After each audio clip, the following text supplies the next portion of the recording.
Hi there, my name is Jayant. I do vocals for the band Bloodywood. We've just released our second album month and a half back, and if you haven't gotten a chance, you should give it a spin. It's called New Delhi. Fantastic, mate. Thanks for joining us today, Jan. Thank you so much for having me. My pleasure. So, as you say, Bloodywood released your latest album, New Delhi, back on March 21st. So, how's the Yep, early reception been for it? very, very well. I mean, in terms of say the numbers, it's doing very good, but in terms of people who showing up for the shows and who are singing our lyrics back to us from the new album itself, it is very like it's a great thing to see. Like honestly, as a artist, it's the greatest level of validation I say I can see is when people are singing your lyrics out for you, and Mhm. especially the ones that are not in the language as well. Yeah, no, I said Yeah. you played a lot of those songs live for about 12 months before the album came out. So the fact that they went over so well, did that make you a bit more confident going into the album and the people who connect with it? I mean, we didn't really play the newer songs for 12 months before the album came out. It was more like, I'd say, four or five. It was just a Okay. couple um, Yep. of the songs. And the reception was really well as well because every time before we started, those songs, it was always that. This is the new track, which is not released yet. Would you like to hear it? And the reception was really crazy around it. Yeah. So tell us a bit more about the album from a musical point of view and what you were going for with it. In terms of music, we try to represent the essence of New Delhi, especially where we come from, the city, which is not it's a very like very realistic and a very metal city where we come from. Yeah. If you give it love, you'll get love 100 times back. But if you just like we say in the album, if you fuck around, you won't be found. And that is essentially the essence we try to capture. That's why this album is more in your face. Um, Rather than being a little subtle than the Yeah. last one honestly. Yeah, I've got to say, bro, like I'd never listened to any of your stuff before this interview, and I've listened to the album 3 times in a row this afternoon. That's how much I liked it. Thank you so much. No I'm worries. really glad you like it that much. 3 times in a row. Yeah, three Nice. times in a row, mate. I don't think I've done that before ever, so it's Oh, definitely good. hi Kris, thank you so much. No worries. There's one song on there called Behave, which was your first ever collaboration that you did with Baby Metal. So why did you Yeah, choose them to work with for the first time as a collaboration, I guess? we didn't choose them; they chose us. Oh, wow. Okay. It's a funny story about, and we always say it's about manifestation because the succession of events around it is very like. It's like it's out of a movie because when we were traveling and performing in Japan back in 2023, we actually had Kova Metal, the producer for Baby Metal, come down and watch the show in Tokyo, and he you know graciously gave us a lot of merchandise, Baby Metal merchandise as well.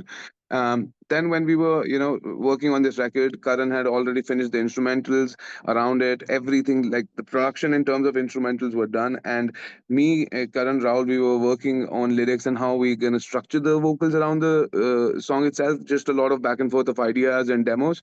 And around that same discussion time, Karan was like, it would be really nice if Baby Metal would jump on this song because I think that is one artist that will, the collaboration in this specific song would be great. And we spoke about it a little bit, but that was it.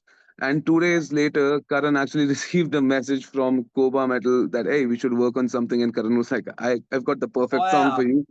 So Wow. it worked around kind of like that. And basically the version that you hear right now is literally the same version we had in terms of instrumentals and just had to play a little very little bit around with the vocals with Baby Metal, and they were very open to all the melodies he wrote, and they just very nice people in general, very open to do new things and sing in Hindi itself as well. They come Yeah. from Japan. It's also very different language for them, and that was it. Basically the process was very fast after that. It would have been a very interesting dynamic too with the two different cultures combining. It's Absolutely. I mean, there are certain things about both cultures that do interact a little bit, but even then they're very different. And just having such a synergy with, how beautifully the Japanese language also flowed in with the song, and especially given that those guys sang in Hindi as well, with my parts or Raul's parts and the instrumentals on its own, which is probably the least Indian folk metally song that we did in our lives. And so I mean, I think that this was the like best of all two, three words, whatever collided in the song. Nice. On the subject of culture, mate, like Bloodywood bring together Eastern and Western cultures with your music. Like you sing in Hindi, you sing in English, you bring a lot together. Like, is it difficult to combine different cultures through music? We found this sound by accident as an experiment, and I to this day remember like how, like, when I reached the studio and Karan was like, hey, I've done something, I don't know if it's going to work, I really like it. And he played the song for me, and there was heavy metal guitars with a lot of drumming going on, but with Indian percussions like dhol that we used. That was the first experiment, and that was the first time it actually exploded in my mind that why is it mixing so well. And over the time since we've been using this sound, that we've created, it's what I've realized that even see the metal sound on its own is very intense, a lot of expression of emotions, but it's the same thing that happens with folk music. In India, sometimes you don't need any other instrument, you just play dole and people are having a great time, they're just dancing on the beats and everything. So the intensity of emotions both sides just really well, they gel really well. And every time I hear something that we guys make, or like Karan comes up with, when he comes up with ideas, I'm always blown away that why is it still working. Like, on Uh, paper it shouldn't, these are two absolutely different genres, but at the same time they're fusing so well. So even for me it's very surprising thing, but again, that this is what I believe it is just there's so much raw emotion in both the genres that they just work really well hand in hand. So is that something you focus on now with your music? Like, do you make a point of getting those cultures to combine with every song, or does it just sort of more happen naturally? We let the song decide it, rather than it's there's no set formula for that to happen. It's literally the riff when it comes out, it decides how much of Indian instrumentation will go. Everything, if it doesn't sound good, or if it sounds forced, is not going to be there. Again, like there are examples. Bake Off is probably one of the least Indian folky thing we've done. It's a straight up in your face metal song. At the same time, New Delhi is a proper folk metal like folk elements from India infused in it. So there's no formula. It's just the song decides what's gonna happen to it. Yeah, right. So how would you say that New Delhi as an album is different musically to your 2022 debut, Rakshak? Rakshak, before we came out with the entire album, we had four singles that were out for quite some time, and then when unfortunately COVID made us all stay at homes, that's when we did the next last six songs of the albums, and then the Okay. whole album came to what it is, what you guys heard. But with New Delhi, the foundation of the album was actually laid down again by Karan on the road. We were touring the US, and that's where he started recording little ideas. And as soon as we ended the touring cycle for our 2023 run and everything, the first thing we did was we just went and took like a month for to just breathe and feel normal again, because we toured so much. But after that, it was just we went into the studio, and it took us exactly 11 months, or I'd say 12 at most, to finish the album, all eight songs for New Delhi, which was very fast. But on top of that, the mixing and mastering. And by the time we were in July 2024, we were already, scouting and working around the videos. Right. And in that sense, it was really fast. It was a very hectic process, honestly. But at the same time, because things were falling into place so quickly, you couldn't just let that pace go.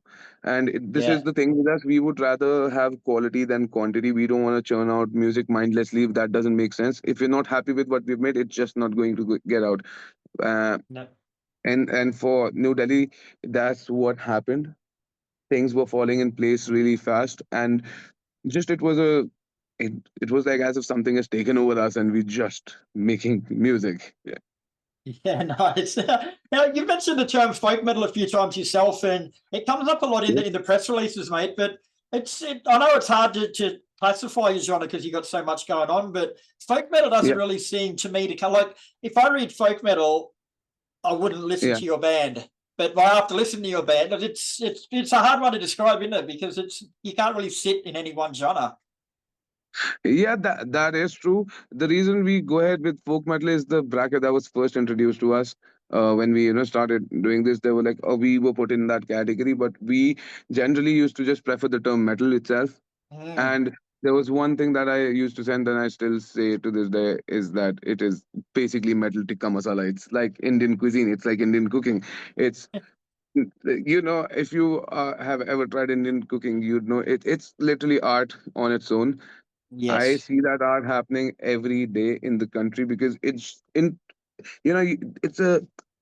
it's almost science how like how much you have to blend spices together to create that specific flavor, and that is what happens with us. I know I say that it's governed by emotions, which is true, but it's also like there's so many newer things that we want to try in our music, Mm. honestly. So the easier tag is either metal or metal tikka masala, just for the humor. No. Now I notice you guys have just done a tour of Japan. Like, Australia's just underneath Japan, eh? Like, we're not that far away. You have no clue how many messages, comments we get every time we announce a tour. There is at least one comment from Australia that says, guys, you spelled Australia wrong. And trust me, we really want to get there. It's just you come from a third world country. It's a little hard to navigate in terms of Yeah. visas and all the bureaucratical bullshit around it. But apart from that, we have been dying to come to the country, even though I'm a little bit scared because I'm morbidly scared of spiders. But I really want to get there. Like, I've got a lot of friends from college and all who later on in life, moved to Australia and they're working there. They call me up sometimes at random hours where they're like, "Oh, I am at my workplace meeting, and my boss said, oh, this is a band that I listen from India," and I'm like, "That's my friend." So the amount of support we're getting from Australia is unreal, and we are dying to get there. It's just things are taking their sweet time to work for us, but once they do, I am sure that'll be one hell of an experience for everyone, for Australia and us as well. Nice, bro. Now, before we let you go, I've started a new segment up called Photo Bombs. So basically, I've gone through your social media before we've had a chat, and I've Yeah. picked out a couple of photos that I want to know a little bit more about. So I've come up Okay. with Where this can I see one, them? this one here. Yeah. That's a fun one. It was on this tour. Do you want me to speak a little bit about the picture? Yeah, The- please Yeah. do. I see. Honestly, I don't remember exactly which city it was. I think either it was Italy on this tour itself. Either it was Italy or in the UK, but it was one of these places because I just saw like a giant duck. And then I was like, you need to throw this towards me right now. And then I performed the entire last song, holding it. And I don't know why I kind of got attached to the duck itself. So I was initially supposed to throw it back to the people, and I picked it up and I was like, no, you stay with me for at least one part. And I kind of gave it back to the person who I initially saw it, throwing around. But Yeah, that was right. a fun one because it was very random at, at the same time. Nice. Now, I've got one more photo here for you. Now, this would have to be the ugliest looking bunch of Santa Claus I've ever seen. Oh, yeah. Oh yeah, we look like the Santa Claus you don't want to meet. But that is laundry day. And again, this is from this tour itself. But it was such a lengthy tour that it's very hard for me to pinpoint the places. But um, this was the first, I think, laundry that we did. I think this was in Sweden. This was in either Malm or Stockholm, one of these places. But we just had to, go get fresh clothes for performances, for day-to-day operations of the life. And this is nothing because there are at least six more people there who didn't want to jump in the photo, who were coming along. And yeah, laundries are always a fun Is business that for you us. at the is that you at the front there? What? Is that you at the front? Yep, that's me at the It, front, it looks like Karan it's in a the center. pretty heavy bag, mate. You bent over, you look like you're struggling. Oh yes, because we on show days we go through three pairs of clothes. No, yeah, two pairs of clothes. The one we're wearing the previous day and the show clothes, and the bag just fills up really fast. So we gotta do a laundry like every 3 days, 4 days, and people are always like, "Oh, why is so frequent?" I was like, "Because cleanliness. Oh my God, you homunculus." but but yeah, Oh, very good. All right, Jane, thanks very much for your time, mate. It's been a pleasure speaking with you. The album New Delhi is out now, and anyone who hasn't heard it, I strongly urge you to give it a crack because it's a damn fine slab of music, brother. So well done. thank you so much for having me here, and thank you so much for your kind words for the album as well.